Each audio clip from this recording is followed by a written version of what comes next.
Welcome to stone dictation. Dictation 5 second बाद शुरू होगा। Ready start. यह राहत की बात तो है कि भारतीय और चीनी सेना के कोर कमांडरों के बीच लंबी बातचीत के बाद वास्तविक नियंत्रण रेखा पर तनाव घटाने पर सहमति बन गई, लेकिन अब चीन पर भरोसा नहीं किया जा सकता।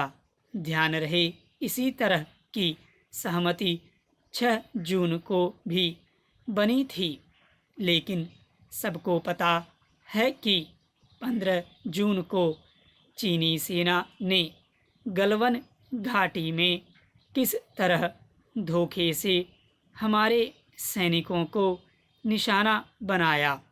गलवान में चीनी सेना की धोखेबाजी यदि कुछ बता रही है तो यही कि वह बिल्कुल भी भरोसे के काबिल नहीं।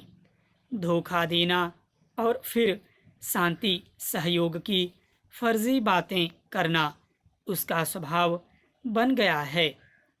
ऐसे किसी भी मक्कार देश की बातों पर यकीन करने का अर्थ है खुद को छलना।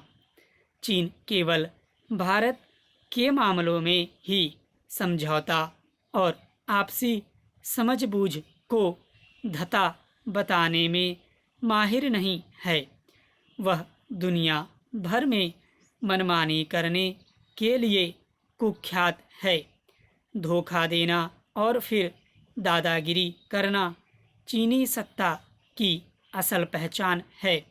उसकी इस दादागिरी से उसके अनेक पड़ोसी देश ही नहीं, अन्य देश भी त्रस्त हैं। हालांकि उसकी छवि एक गुंडा देश के तौर पर उभर आई है, लेकिन वह महाशक्ति बनने के अहंकार से ग्रस्त है। भारत को चीन से न केवल सतर्क रहना होगा, बल्कि नियंत्रण रेखा पर अपनी चौकसी भी बढ़ानी होगी। हैरत नहीं कि चीनी सेना उसी तरह की हरकत फिर करे जैसी उसने लद्दाख और सिक्किम में की। भारत को चीन से सावधान रहने के साथ ही उसके विस्तारवादी रवैये का प्रतिकार करने के लिए भी तैयार रहना होगा।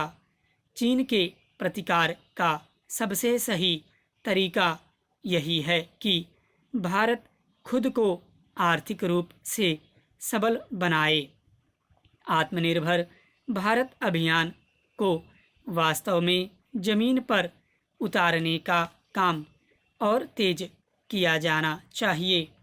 यह समझने की ज़रूरत है कि इस अभियान को सफल बनाने में देश के आम लोगों की भी महती भूमिका होगी। ज़रूरत चीन के खिलाफ उन्माद पैदा करने की नहीं, बल्कि यह सुनिश्चित करने की है कि भारत भी उसकी तरह एक बड़ी आर्थिक ताकत कैसे बने। इसकी अनदेखी नहीं की जानी चाहिए कि चीन एक बड़ी ताकत केवल अपनी आर्थिक नीतियों से ही नहीं, बल्कि अपने लोगों के समर्पण और अनुशासन के कारण भी बना। बेहतर हो कि सरकार के साथ साथ देश की जनता भी चीन की धोखेबाजी से सही सबक सीखे। देश की जनता को उन प्रयासों में भी भागीदार बनने के लिए तैयार रहना चाहिए जो चीन से आर्थिक मुकाबले के लिए उठाए जा रहे हैं। राजनीतिक वर्ग को भी चाहिए कि वह जनता के उस आक्रोश को दिशा दे जो चीन के प्रति उभर आया है। स्टॉप।